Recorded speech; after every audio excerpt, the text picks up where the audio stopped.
Day 118, the poison that blocks favor. Hebrews 12, verse 15, Amplified Classic. Exercise foresight and be on the watch to look for one another, to see that no one falls back from and fails to secure God's grace, His unmerited favor and spiritual blessing, in order that no root of resentment, rancor, bitterness, or hatred shoots forth and causes trouble and bitter torment, and the many become contaminated and defiled by it. One of the strongest warnings in scriptures is that bitterness doesn't just hurt you, it causes you to fail to secure God's grace or favor. When you read that through the lens of what grace produces, God's favor, blessing, empowerment, and supernatural ability to rise above hardship, you understand the seriousness. Bitterness is a favor blocker. It is spiritual poison, and it will turn your heart into bad soil, unable to hold the seed of God's blessing. Grace, God's unearned favor, wants to work in you. Grace wants to advance you and restore you and surround you like a shield. Grace wants to open doors you cannot open, but bitterness is the enemy of grace, and it will contaminate the very atmosphere where favor thrives, because bitterness and favor cannot coexist. Favor is God's empowerment for your tomorrow. Bitterness is your soul's imprisonment in yesterday. You cannot walk in the light of God's favor while dragging the shadows of past offenses. You cannot enjoy the sweetness of God's blessings while sipping the poison of resentment. And Hebrews warns us that bitterness shoots forth and causes trouble. When bitterness begins to rise, trouble always follows. Relationships will break, energy drains, and the voice of God becomes faint under the noise of offense. There was a family I knew years ago who walked through the sting of betrayal. It could have destroyed their marriage and demolished their faith, but instead of maintaining in the bitterness, instead of rehearsing the betrayal, they chose to pursue healing. They prayed, sought God's counsel, and they let God's grace do the work. Favor flowed where forgiveness was chosen. And today, they stand restored and stronger than ever. Now contrast that with what I've seen in probate courts and family estates. One person feels cheated, somebody's overlooked. Instead of honoring the legacy of the past loved one, they let offense rot everything. I've heard clerks say the same thing. I've seen families walk in together, but leave never speaking again, because favor becomes impossible when the heart becomes bitter. Bitterness always feeds on envy. Proverbs chapter 14, verse 30 says, "A calm and undisturbed mind and heart are the life and health of the body, but envy, jealousy, and wrath are like rottenness of the bones." Where bitterness lives, envy's always nearby. They've got what they should have been mine. They didn't appreciate me. They treated me unfairly. Those thoughts feel justified, but they are drinking wormwood, slow poison.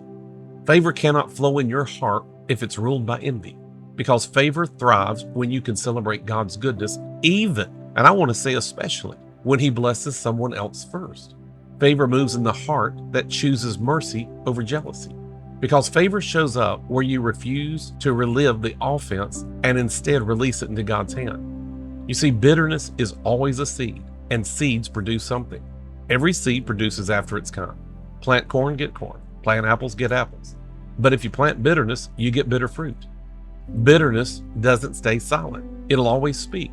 It shapes conversations. It'll alter your decisions. It'll change the tone of your faith. It'll influence your expectation, and eventually it will dribble down and affect your destiny.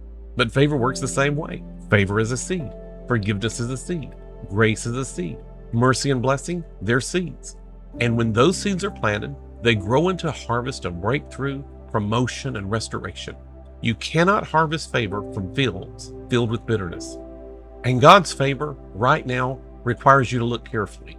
Hebrews again says, exercise foresight and be on the watch.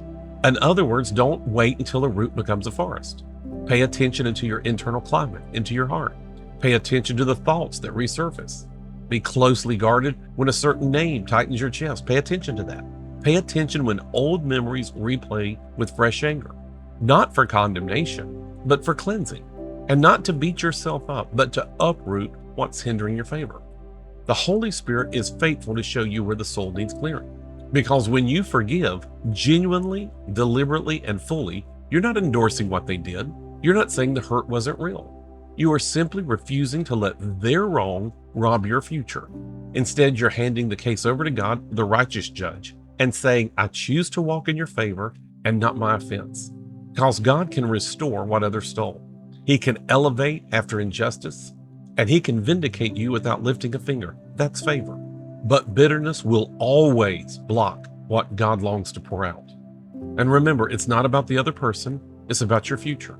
Your future is too favored and too anointed and too God orchestrated to be held hostage by old wounds. Don't let someone who is no longer part of your life continue to hold power over your present.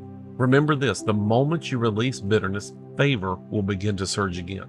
Doors open, ideas will awaken, joy will rise, your strength will return, your hope will lift, faith comes alive, and God's grace and favor will move freely. Make this confession with me today. Father, in Jesus' name, I refuse to let bitterness contaminate the soul of my heart. I choose forgiveness and release every root of resentment. I refuse to fall short of your grace and favor. I welcome your blessing, empowerment, and restoration into every area of my life. My heart is clean, my spirit is free, and your favor flows unhindered in me today.